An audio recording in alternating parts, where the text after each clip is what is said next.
This is a story about Stanley. Stanley has a job. Stanley has a boss. Stanley has his own office, where he sits all day punching numbers into a computer. But on this day, Stanley's boss and his co-workers and the numbers on his computer have all disappeared. And this is the story about Stanley. So, the Stanley Parable. An odd title, even by indie game standards, about an average man named Stanley who wanders out into his office one day only to realize that all of his co-workers seem to have vanished. Now, in proper video game fashion, you start exploring, trying to piece together the mystery of why you seem to be the only one left in the office.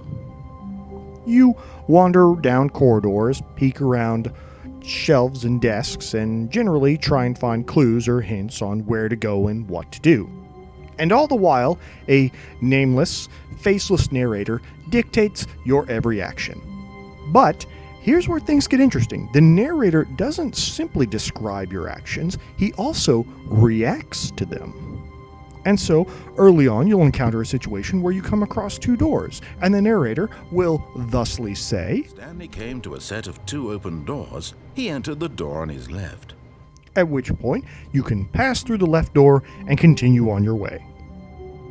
But, and this is the key, you are not restricted to such action and can just as easily pass through the right door, at which point the narrator will say, This was not the correct way to the meeting room, and Stanley knew it perfectly well. And this is the key to the fascination of the Stanley Parable. There's this weird meta-narrative trade-off where you are both the observer and the observed. And there are multiple points throughout the game where you'll be asked to make a choice. And at each juncture, the narrator prompts you on your choice, saying something different depending upon which path you chose to get there. And you have to decide what to do, and whether or not you're doing it based upon your own inclinations, or whether or not you're doing it because it's expected of you, or who knows what. It's your choice. And it's a fascinating experience overall. Not much like a traditional game, but more like a visual novel, or even a choose-your-own-adventure story. A game that's genuinely about the journey and not the destination. Or who knows, maybe not. I'm sure that's a highly subjective opinion, but, well, that's the one I got.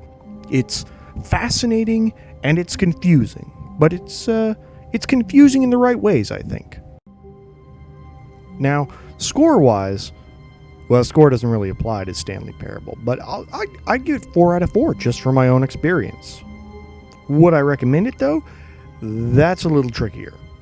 Stanley Parable is a very reflective game where you are both participant and director at the same time, where you're kind of encouraged to think about what's happening while it's happening. And for a lot of people, I'm sure that sounds just absolutely fascinating, and it is. At the same time, you could criticize the Stanley Parable for its short length and its lack of interactivity. I personally don't feel that those things were relevant in its design, but if that sounds like something that might concern you, then yeah, this game probably isn't something you'd enjoy. Alright, thanks for listening, and remember, this is only a story about Stanley.